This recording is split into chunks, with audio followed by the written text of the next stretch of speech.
Assalamualaikum warahmatullahi wabarakatuh. Salam sejahtera untuk kita semua. Baik, kita lanjut ya materi perjuangan mempertahankan kemerdekaan Indonesia bagian kedua. Kali ini kita akan bahas mengenai perjuangan diplomasi atau melalui meja perundingan. Ya, di pertemuan sebelumnya kita bahas mengenai perjuangan bersenjata ya, ada berbagai pertempuran seperti pertempuran Surabaya dan sebagainya. Kali ini kita akan bahas mengenai perjuangan diplomasi antara lain Perjanjian Linggarjati, Perjanjian Renville, Perjanjian Rumroyen, Konferensi Inter-Indonesia, Konferensi Meja Bundar, dan pengakuan kedaulatan Indonesia oleh Belanda. Oke, kita akan bahas ya. Yang pertama, Perjanjian Linggarjati. Perjanjian ini dilangsungkan di Desa Linggarjati, Kecamatan Cilimus, Kabupaten Kuningan, Jawa Barat, pada 10 sampai 15 November 1945. Nah, ini lokasi gedung Perjanjian Linggarjati ya. Ini gambar gedungnya. Oke. Gambar gedungnya ini. Nah, yang jadi pertanyaan, kenapa sih perjanjian ini dilaksanakan di Desa Linggarjati, daerah perdesaan ya, agak daerah pegunungan gitu. Kenapa nggak di Jakarta? Kenapa nggak di Yogyakarta? Alasannya adalah karena jarak wilayah Linggarjati dianggap berada di tengah-tengah antara Jakarta yang dikuasai oleh Belanda ketika tahun 1945-46 dan Yogyakarta yang merupakan ibu kota Republik Indonesia pada 1946 sampai 1949. Jadi masing-masing pihak baik Belanda maupun Indonesia ini ingin pihak yang berada di ingin tempat yang berada di tengah-tengah.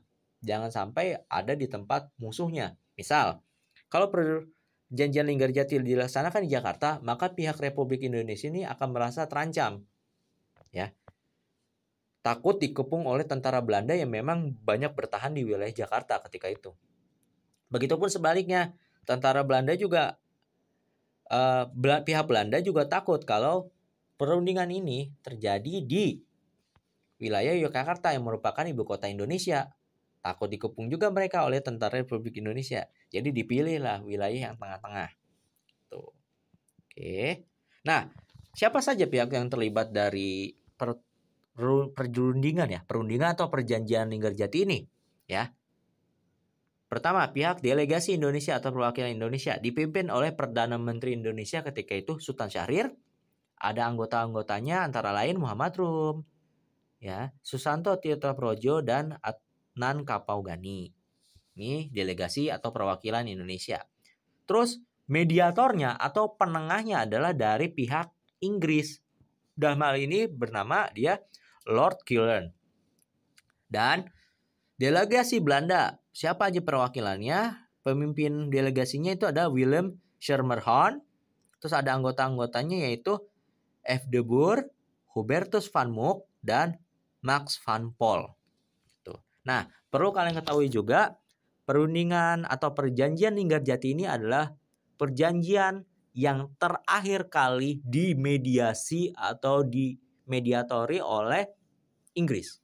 Karena setelah perjanjian Linggarjati ada perjanjian Renville, Rumroyen dan seterusnya, pihak penengahnya atau fasilitatornya itu bukan Inggris lagi, tapi PBB. Ya, perwakilan PBB. Jadi kalau ada pertanyaan pihak Inggris terakhir kali memediasi konflik Indonesia dan Belanda itu pada perjanjian apa? Yaitu perjanjian Linggarjati.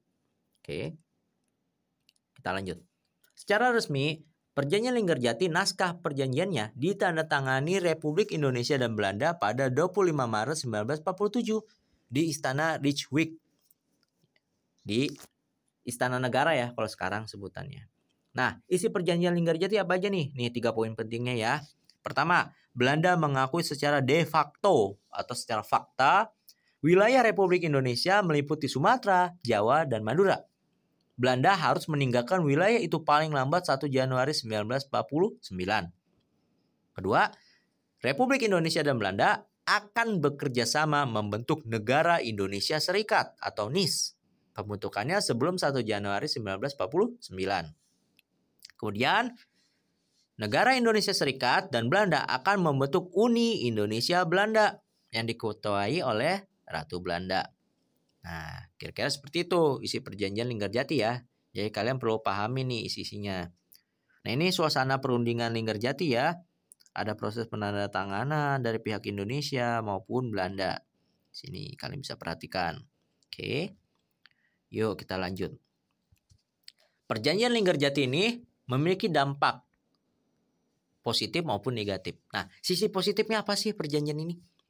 Yaitu perjanjian ini untuk pertama kalinya menekan Belanda untuk mengakui secara de facto wilayah Republik Indonesia meliputi Sumatera, Jawa, dan Madura. Jadi Belanda itu secara de facto mengakui wilayah Indonesia walaupun nggak semuanya.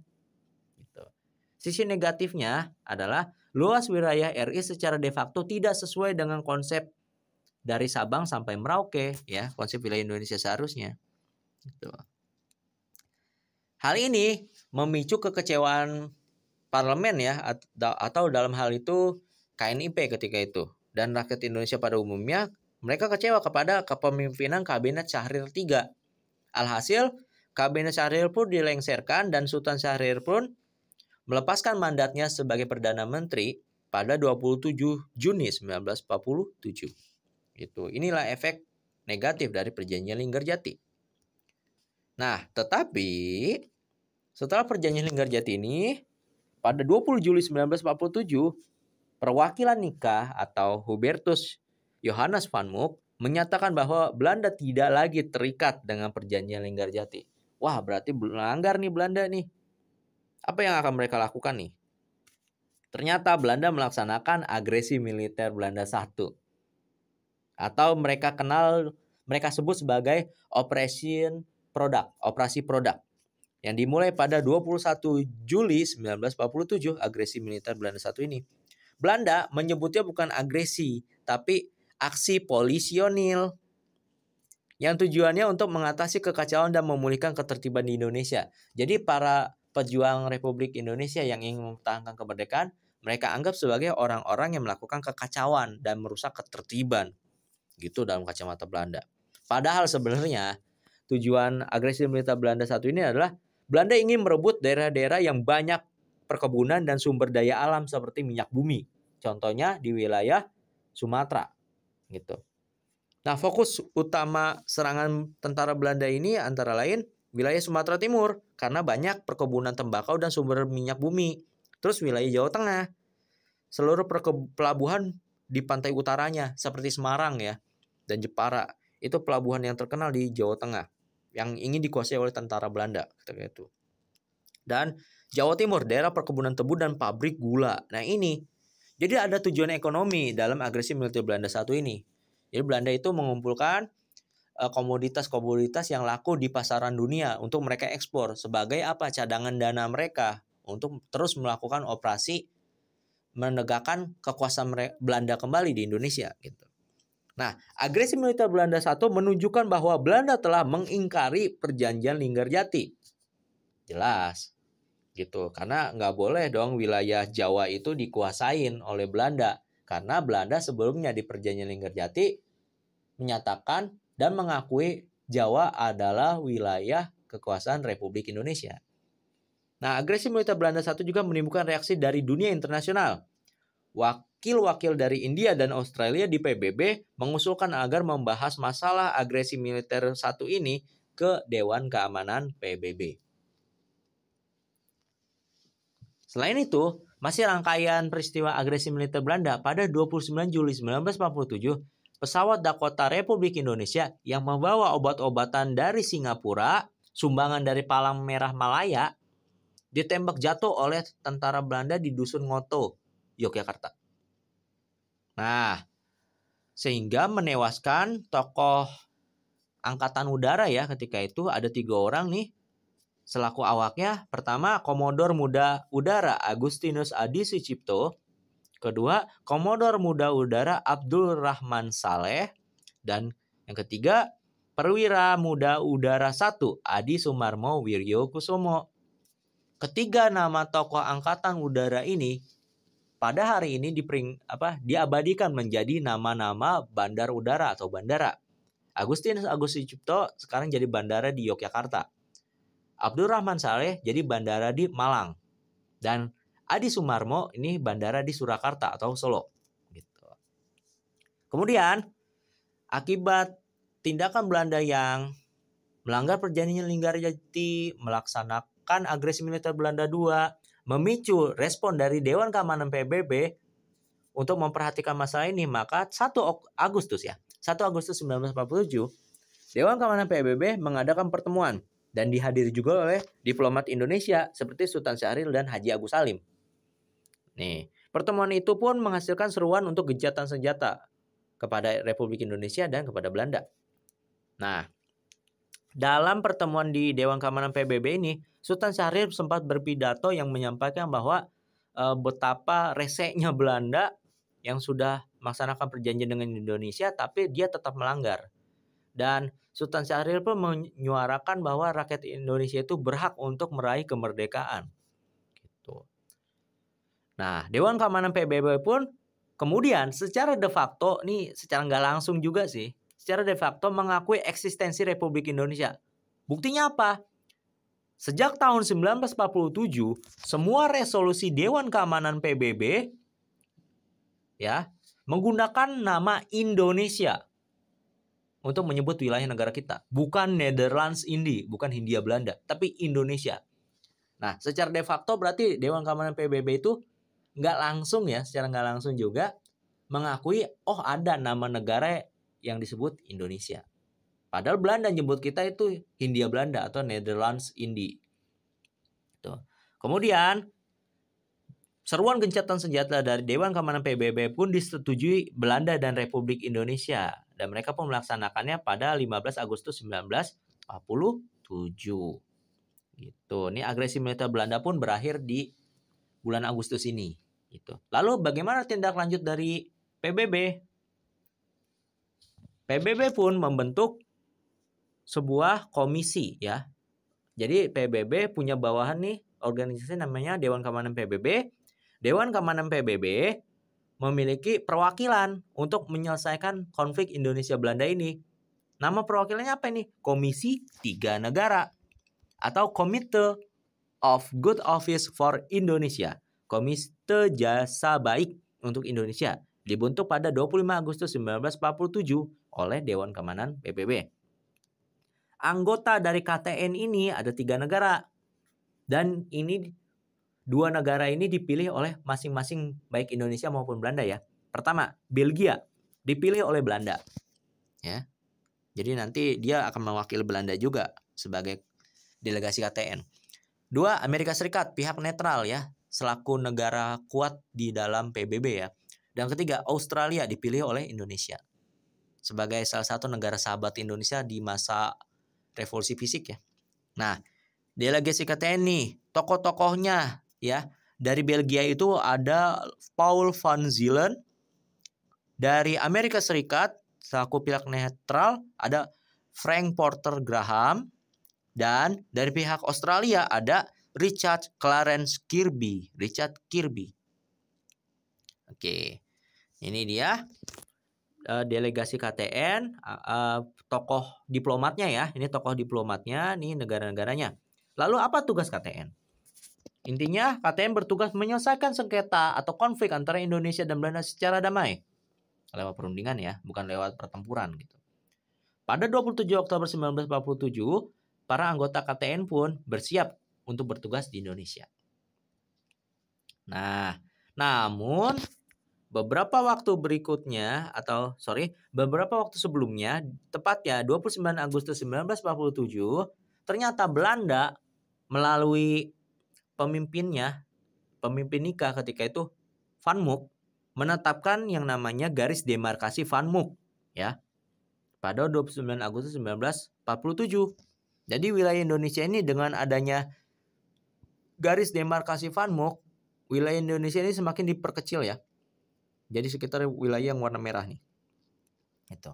Nah, ini juga wilayah yang nantinya ditetapkan dalam perjanjian Renville. Kita akan bahas di slide berikutnya.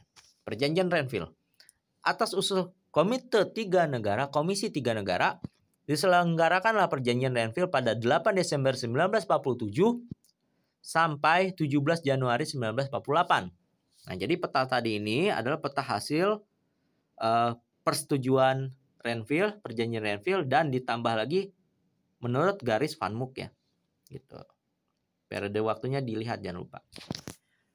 Nah, jadi perjanjian Renville itu dilaksanakan pada 8 Desember 1947 sampai 17 Januari 1948 di geladak kapal USS Renville milik Angkatan Laut Amerika Serikat yang berlabuh di Teluk Jakarta.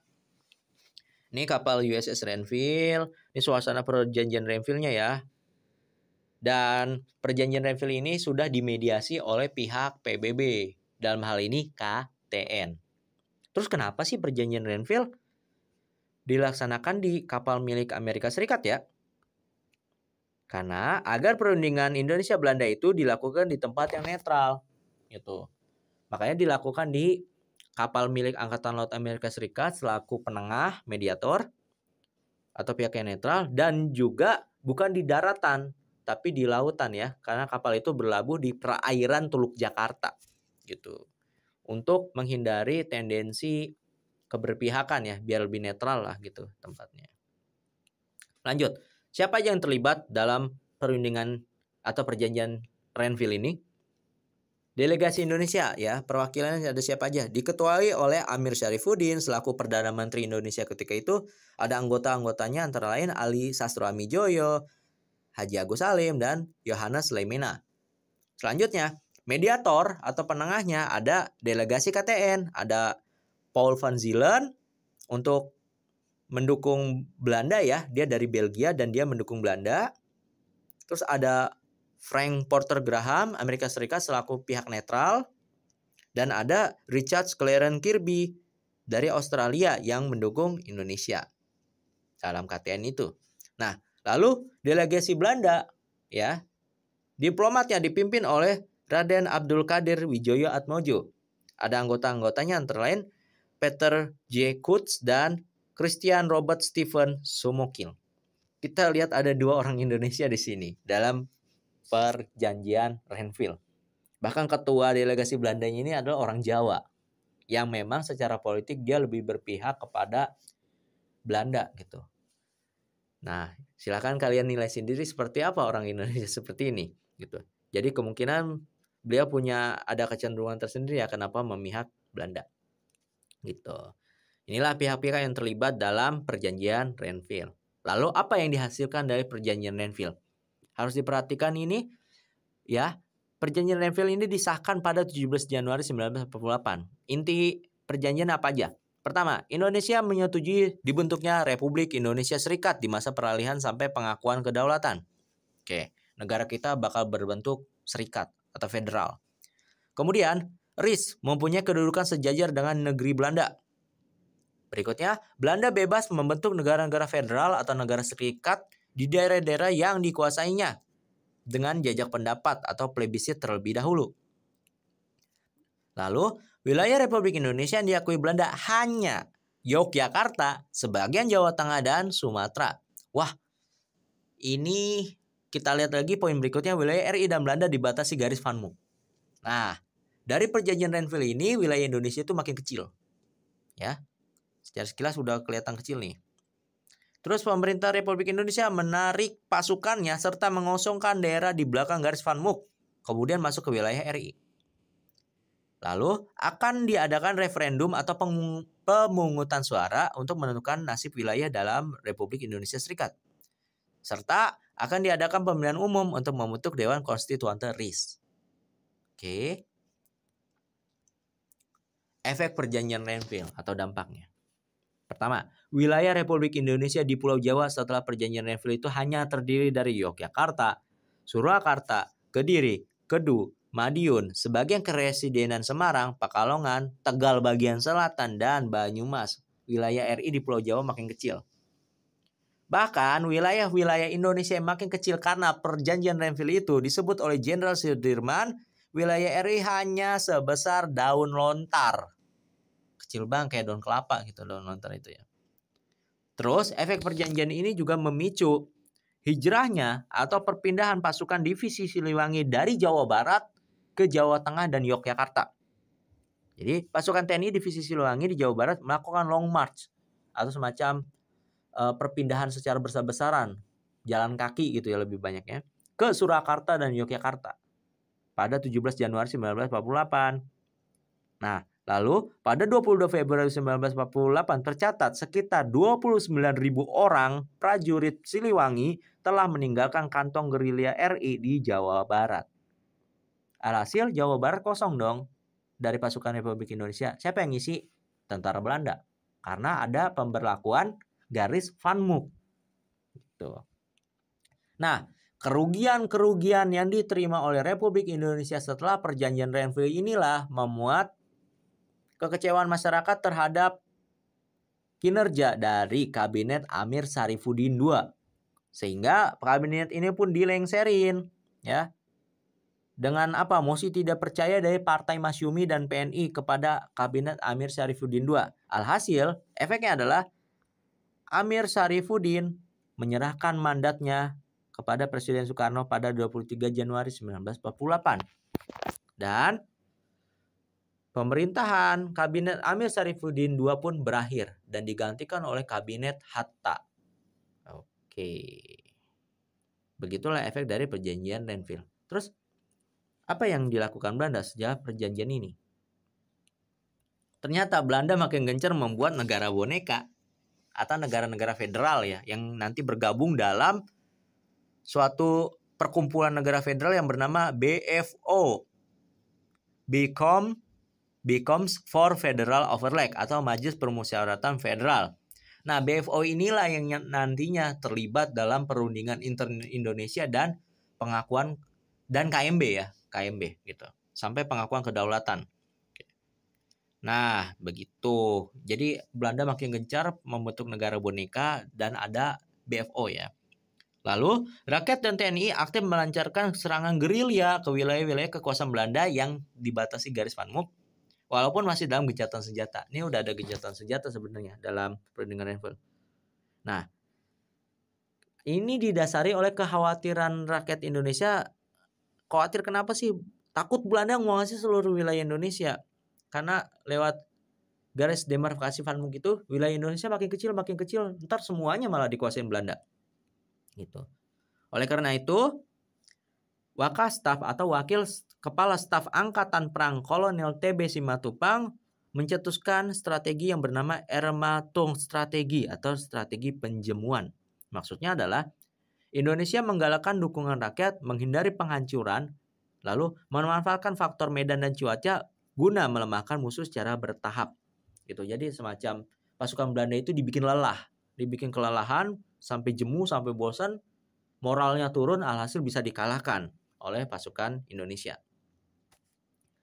Nah, perundingan Renville atau perjanjian Renville sudah disepakati, udah ada gencatan senjata, tapi dari Belanda sendiri nggak patuh terhadap perjanjian tersebut. Maka terjadilah agresi militer Belanda II atau Operation Cry, Operasi Gagak. Dimulai pada 19 Desember 1948. Belanda menyerang dan menguasai kota Yogyakarta selaku ibu kota Indonesia ketika itu dan menangkap para pemimpin Republik Indonesia. Soekarno, Muhammad Hatta diasingkan ke Bangka. Selain itu, tokoh-tokoh lain seperti Sultan Syahrir, Muhammad Rum, Haji Agus Salim, A.G. Pringgodikdo juga diasingkan oleh Belanda. Nah, itu agresi militer Belanda II. Nah, agresi militer Belanda II juga menunjukkan bahwa Belanda itu kurang ajar.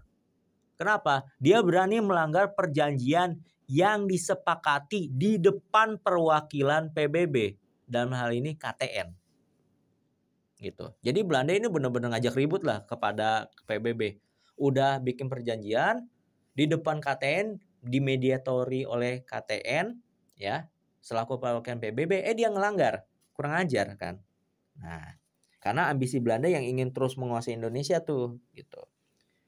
Tapi sebelum terjadi agresi militer Belanda II ini, sehari sebelumnya, 18 Desember 1948, para pemimpin RI itu udah rapat dan mengirimkan radiogram kepada Menteri Kemakmuran Safruddin Prawira Negara di Sumatera.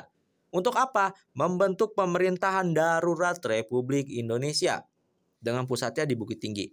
Pemerintahan ini penting ketika para pemimpin Republik Indonesia diasingkan dan ditangkap oleh Belanda di Yogyakarta. Ya, secara kalau ibu kota dikuasain kan otomatis pemerintahan akan goyah, mungkin hancur. Ya. Oleh karena itu dibentuklah pemerintahan darurat di Bukit Tinggi.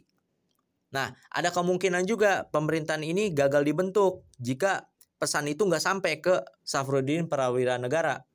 Maka pihak pemerintah Indonesia udah ngirim juga kepada A.A. Maramis dan Ellen Palar serta Sudarsono di India untuk membentuk PDRI di sana jika Safruddin gagal membentuk di Bukit Tinggi. Tapi pada akhirnya PDRI pun berhasil dibentuk oleh Safruddin Prawira Negara pada 22 Desember 1948. Dia pun menjadi pemimpin PDRI itu sampai bulan Juli 1949. Oke.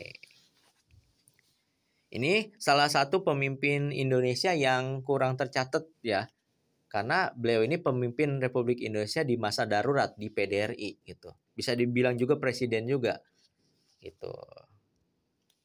Nah, sementara itu pihak TNI mulai melakukan perang gerilya pada 25 Desember 1948 dipimpin Panglima Besar Jenderal Sudirman. Dengan kondisi beliau yang ketika itu sudah sakit paru-paru parah gitu. Ya. Pada 27 Desember 1948, Kolonel A.H. Nasution selaku Panglima Tentara dan Teritorium Jawa mendirikan pemerintahan militer untuk Jawa. Agresi militer Belanda II menunjukkan bahwa Belanda telah mengingkari perjanjian Renville, bahkan berani menantang KTN selaku perwakilan PBB. Ini kurang ajarnya Belanda di sini. Dari perjanjian Renville, dia langgar, dia bikin agresi militer II. Nah, direspon oleh Dewan Keamanan PBB dengan melaksanakan sidang pada tanggal 24 sampai 28 Januari 1949 dan Dewan Keamanan PBB mencetuskan resolusi 67 tertanggal 28 Januari 1949 yang isinya yaitu Belanda harus menghentikan operasi militer dan RI harus menghentikan gerilya. 2. Belanda harus segera membebaskan tahanan politik di wilayah RI sejak 19 Desember 1948. Berarti Soekarno dan kawan-kawan ya dibebasin, dibalikin ke Yogyakarta. Belanda harus memberikan kesempatan pada pemimpin RI untuk kembali ke Yogyakarta serta mengembalikan kekuasaan RI sesuai batas-batas sesuai perjanjian Renville. Berikutnya, secepatnya akan dilakukan perundingan lagi mengacu pada perjanjian Linggarjati dan perjanjian Renville. Lalu, segera dibentuk Dewan Pembuat Undang-Undang Dasar NIS paling lambat 1 Juli 1949. Dan DKPBB, Dewan Keamanan PBB, membentuk United Nations Commission for Indonesia atau UNCI. UNCI inilah yang nantinya menjadi mediator antara konflik Indonesia dan Belanda pada perundingan-perundingan berikutnya. Rumroyon sampai konferensi Meja Bundar. Nah, siapa delegasi UNCI? Tokoh-tokoh diplomatnya. Nah, dari Belanda nih, yang membela Belanda ya, atau dari Belgia nih, ada Raymond Hermans. Ini dari Belanda dan dia dari Belgia dan memihak ke Belanda. Ada mediator dari Amerika namanya Merle Cochrane dan dari pihak Australia yang membela Indonesia yaitu Thomas Kingston Critchley. Ini delegasi UNCI, para tokoh diplomatnya ya. Tadi ada KTN, ini UNCI. Nah, tugas UNCI apa aja? Pertama, membantu melancarkan jalannya perundingan antara Indonesia dan Belanda. 2. Mengurus pengembalian kekuasaan pemerintah Indonesia yang sebelumnya ditahan dalam agresi militer 2. Ketiga, mengamati jajak pendapat atau plebiscit. 4. Mengajukan usulan dan saran-saran yang dapat membantu tercapainya kesepakatan antara kedua negara. Itu tugas UNCI. Nah, ketika masa antara agresi militer Belanda II terus pembentukan UNCI, rakyat Indonesia itu ingin mengembalikan pemerintahan Republik Indonesia yang ada di Yogyakarta. Tapi bagaimana caranya? Nah, resolusi 67 itu ternyata nggak dipatuhi oleh Belanda, resolusi Dewan Keamanan PBB tadi. Bahkan Belanda semakin mempropagandakan negara RI dan TNI sudah nggak ada lagi. Alhasil Jenderal Sudirman menggagas suatu serangan besar yang dikenal dengan nama Serangan Umum 1 Maret. Dengan tujuan utama, membuktikan pada dunia internasional bahwa eksistensi RI dan TNI masih ada, sekaligus mematahkan propaganda bahwa RI sudah nggak ada lagi.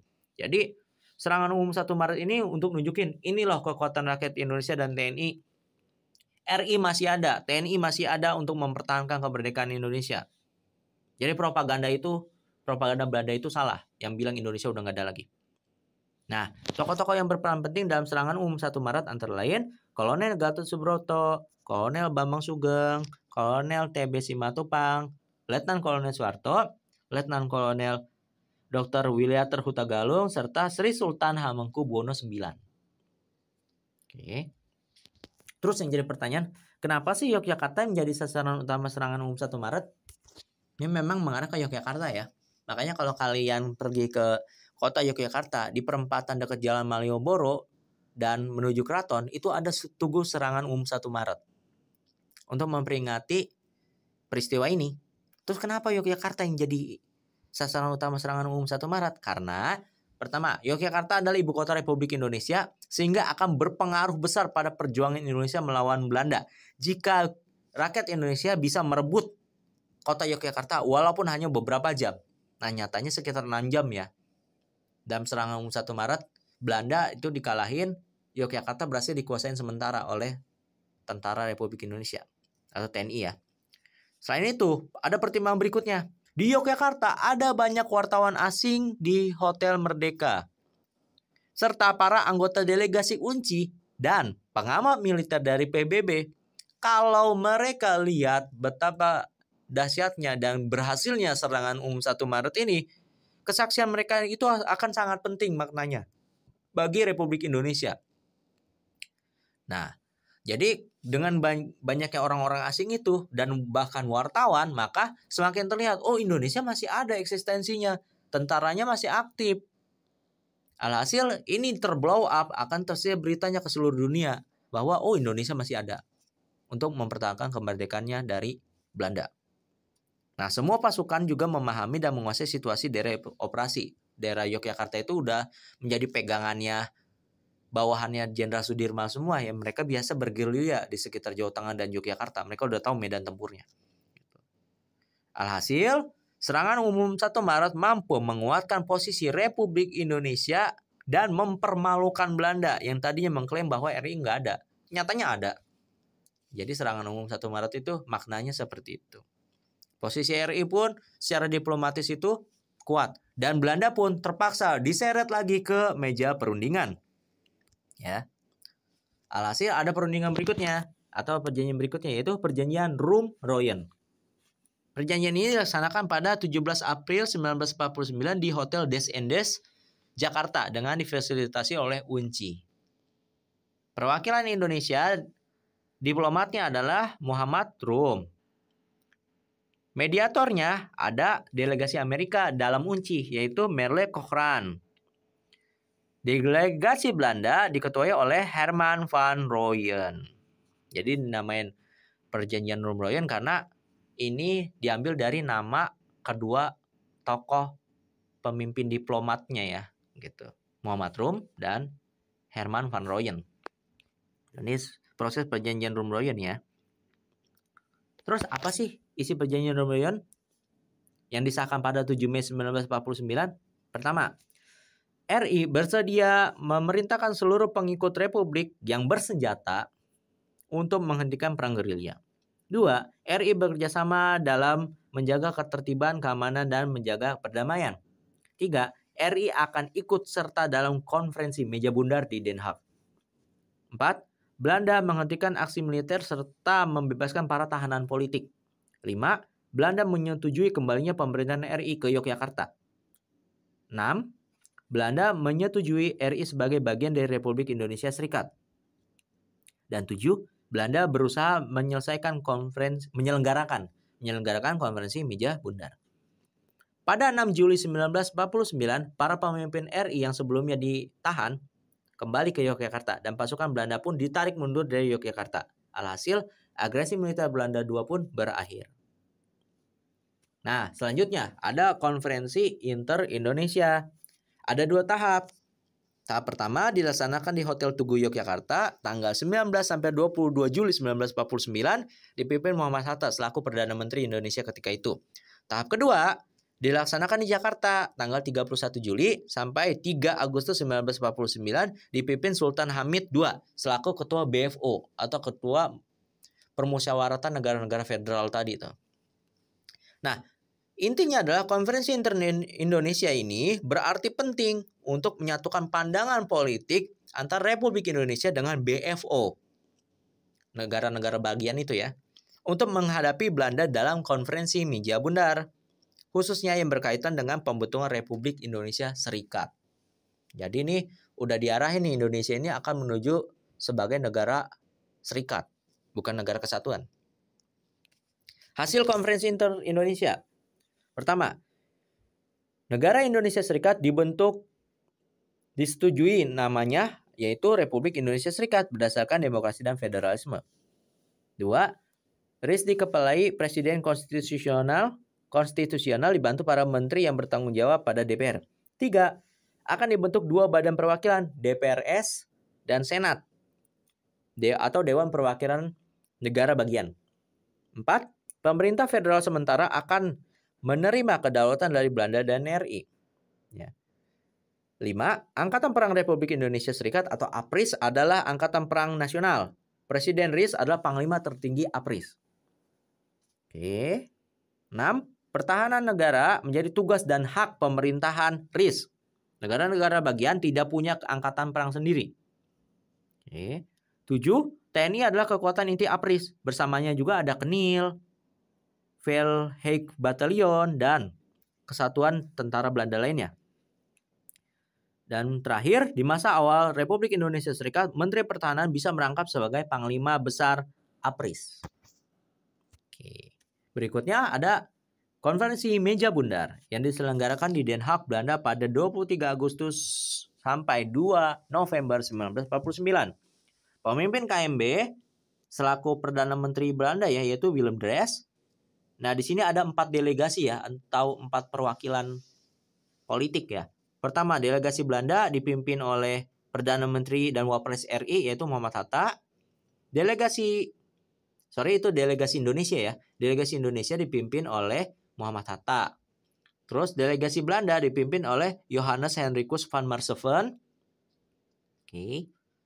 Berikutnya ada delegasi BFO, negara-negara federal, dipimpin oleh Sultan Hamid II, dan delegasi UNCI sebagai mediator dipimpin oleh perwakilan dari Australia yaitu Thomas Kingston Critchley gitu.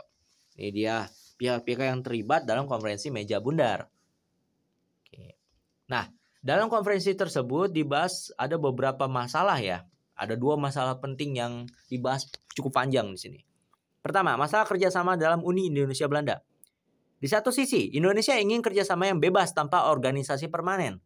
Sedangkan Belanda ingin kerjasama yang luas dengan organisasi yang luas juga. Jadi Uni Indonesia Belanda itu ingin diperkuatlah oleh Belanda untuk sebenarnya mengendalikan Indonesia Serikat ya, Republik Indonesia Serikat. Masalah berikutnya, masalah utang. Di satu sisi, Indonesia hanya mengakui utang dari Hindia Belanda sampai tahun 1942. Oke, dari abad 19 ya, dianggapnya, atau abad 20. Sedangkan Belanda mau Indonesia menanggung utang Belanda dari masa kolonial Hindia Belanda sampai 1949. Termasuk biaya untuk perang kolonial terhadap Indonesia. Nah, masalah utang ini sangat pelik. Rakyat Indonesia ini, perwakilan Indonesia menolak pengajuan Belanda. Indonesia harus menanggung utang sampai tahun 1949.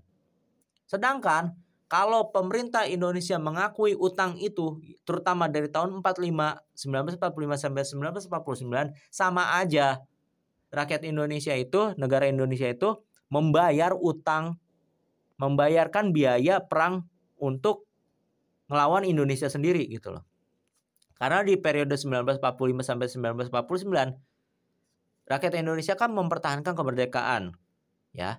Tapi kalau kita udah mempertahankan kemerdekaan, tapi kita harus nanggung utang juga, utang Belanda juga. Berarti kita sama aja membiayai penjajahan Belanda yang ingin berkuasa lagi di Indonesia dari tahun 1945 sampai 1949. Makanya itu ditolak.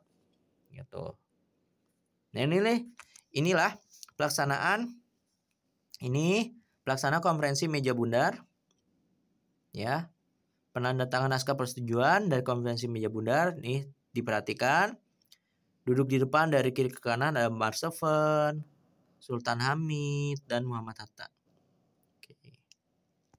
Nih dokumentasi pelaksanaan konferensi meja bundar yang diabadikan oleh arsipnya PBB ya, Roundtable Conference. Ini kalian bisa cek ya di arsipnya PBB. Nah, hasil konferensi meja bundar apa aja nih? Yang disetujui pada 2 November 1949. Belanda akan menyerahkan kedaulatan pada RIS di akhir Desember 1949. Diputuskan pula beberapa persetujuan pokok yang terkait masalah keuangan, ekonomi, sosial budaya, dan lain-lain.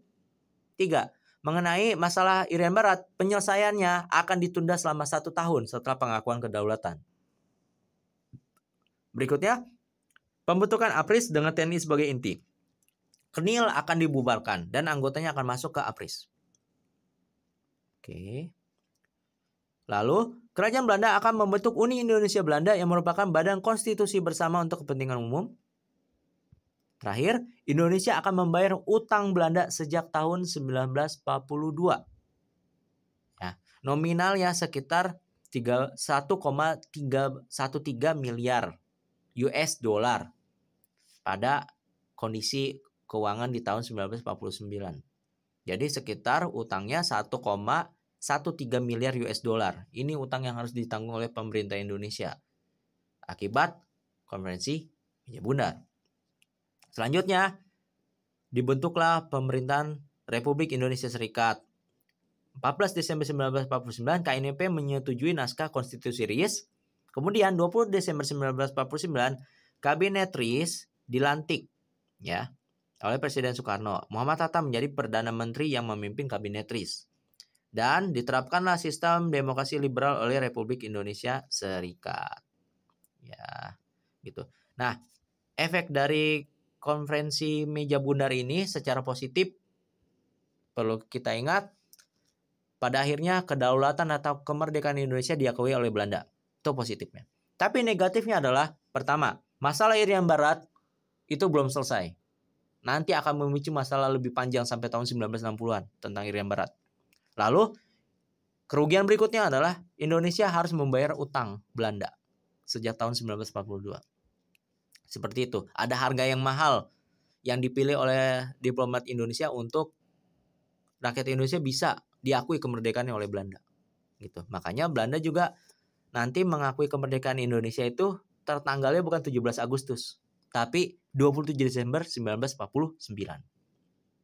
Nah, upacara pengakuan kedaulatan Indonesia oleh Belanda dilaksanakan di 2 tempat berbeda, tapi dalam tanggal yang sama. Yaitu, pertama di Istana Dam, Amsterdam, Belanda, dan Istana Negara, Jakarta.